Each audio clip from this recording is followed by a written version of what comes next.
Hello friends, इस video में हम बात करेंगे पित्त के नली के कैंसर के लिए किए जाने वाले सर्जरीज़ के ऊपर।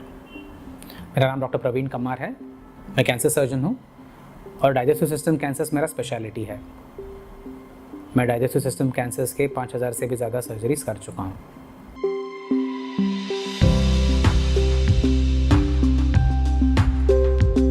जैसे हमें पता है कि पित्त की नली के कैंसर के लिए 3 मेजर टाइप के ट्रीटमेंट होते हैं स्टेज के हिसाब से। जब बीमारी ऑपरेशन के लायक रहता है तो हम सर्जरीज़ करते हैं। जब बीमारी हल्का सा बड़ा है बट फिर भी लोको रीजनल एरिया में ही है, बाकी दूसरे डिस्टेंट ऑर्गन्स में नहीं फैला है, तब हम कीमोथेरेपी और रेडिएशन का सुझाव देते हैं। और जब बीमारी स्टेज 4 तक पहुंच गया, सब जगह फैला है, तो हम कीमोथेरेपी से इसको ट्रीट करते हैं। इस वीडियो में हम बात करेंगे सर्जरीज़ के बारे में।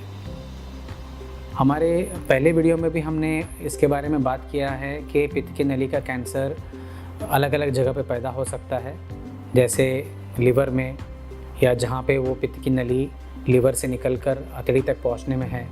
और तीसरा है कि उसके आखिरी हिस्से में, जहाँ पे वो पैंक्रियास के थ्रू जाता है। तो हर एक जगह के पित्त की नली के कैंसर के लिए अलग अलग टाइप के सर्जरीज़ होते हैं।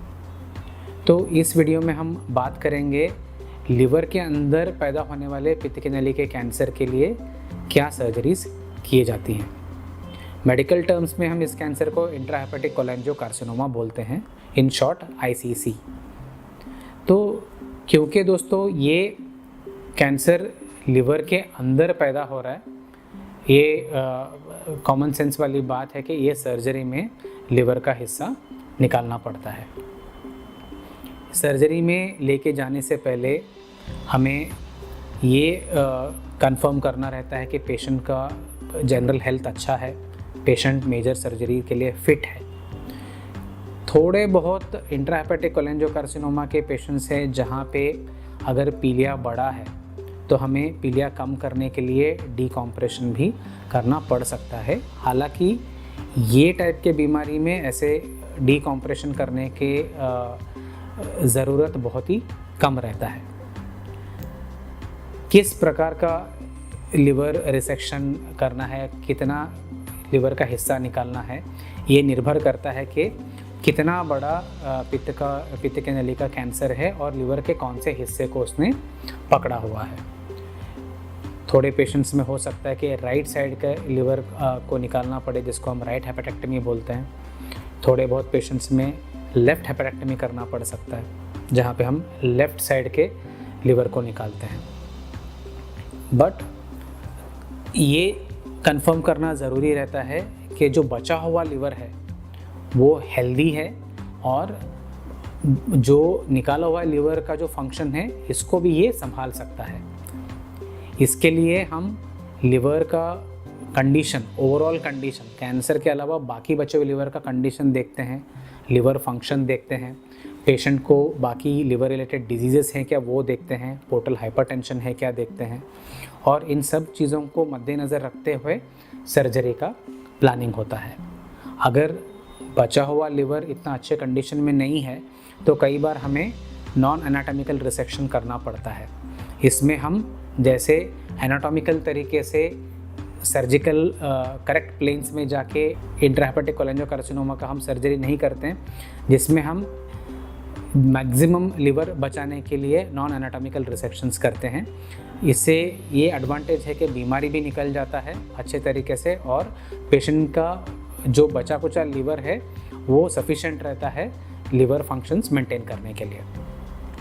जब कभी भी ये इंट्राहेपेटिक कोलेंजियोकार्सिनोमा बहुत ज़्यादा बड़े साइज़ का रहता है, जहाँ पे मेजर पोर्शन ऑफ लिवर निकालना पड़ता है, तब थोड़े ऐसे सिचुएशंस में हम जो फ्यूचर में बचने वाला लिवर है उसका फंक्शन इम्प्रूव करने के लिए थोड़े पेशेंट्स में पोर्टल वीन एम्बोलाइजेशन या ट्रांस आर्टीरियल कीमो एम्बोलाइजेशन बोलते हैं।